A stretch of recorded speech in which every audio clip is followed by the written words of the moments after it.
Hello everyone, in this video we will be going to discuss the problem flip. So the problem description is that we are given a binary string A that is with character zeros and ones consisting of characters A1 to AN. So in a single operation we can choose two indices L and R such that L is greater than equal to 1 and less than equal to R and R is less than N. And we can flip the characters between AL to AR. By flipping that we mean we can change the character 0 to 1 and vice versa. So our aim is to perform at most one operation such that the final string number of ones is maximized. So we have to maximize the number of ones. So for example, this is the input. Input is for A is given as 0 1 0. So we have to output such that there are maximum number of ones if we can flip from index L to R. So if we can flip from index 1 to 1, we will get 1 1 0 here. So this will be giving the maximum one count as 2. So let's understand this input first. So for example, if the input is 0 1 0, the indices are 1 2 and 3. So if we flip only from first index, that is from 1 to 1, we get 1 1 0. So our one count will become 2. And if we flip only the third index, that is from 3 to 3, it will also become it will also give our one count as 2. The array will become 0 1 1. If we flip from index 1 to 3, we will get a 1 0 1. One count will become 2. So you will ask what we have to output. So we have to output the lexicographically smallest pair of L and R. So the R output in this case becomes 1 comma 1 comma 1. So how can we think of this problem?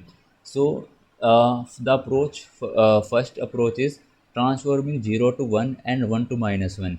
And after that, how can we solve the problem now? So we can use Cadine's algorithm here for uh, uh, finding the answer of this problem. So Cadine's algorithm is the maximum sum for a subarray. So how can we do that in this case? So if we transform 0 to 1 and 1 to minus 1, our goal will be to maximize the sum of the subarray and take that array which has the maximum sum. So we have to take that L and R.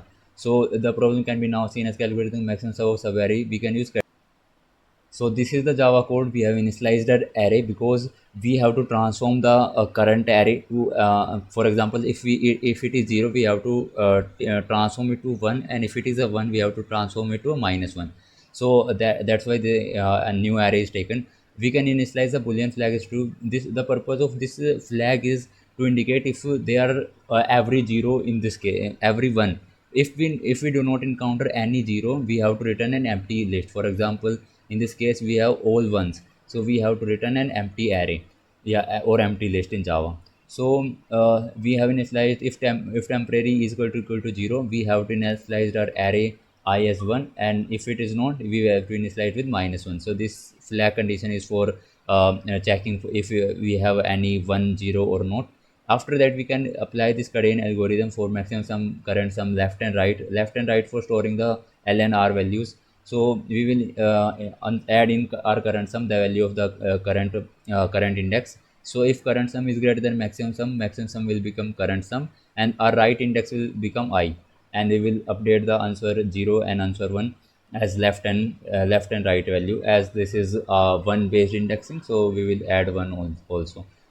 If current sum is less than 0, same as Cadence algorithm, our current sum will become 0. So the new thing, if we left the Cadence algorithm, the new thing is only the indexing part, that is right and left.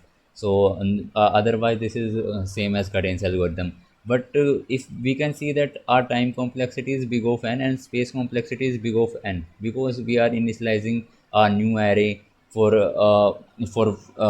putting the value of the new previous array list, that is transform we are transforming our 0 to 1 and 1 to minus 1. So how can we think of a solution that is taking big of one space? So simply we have to just do a simple change, as what were we doing is we were transforming 1 to a minus 1. If we encounter a 1 here, we are doing is we are decrement the sum.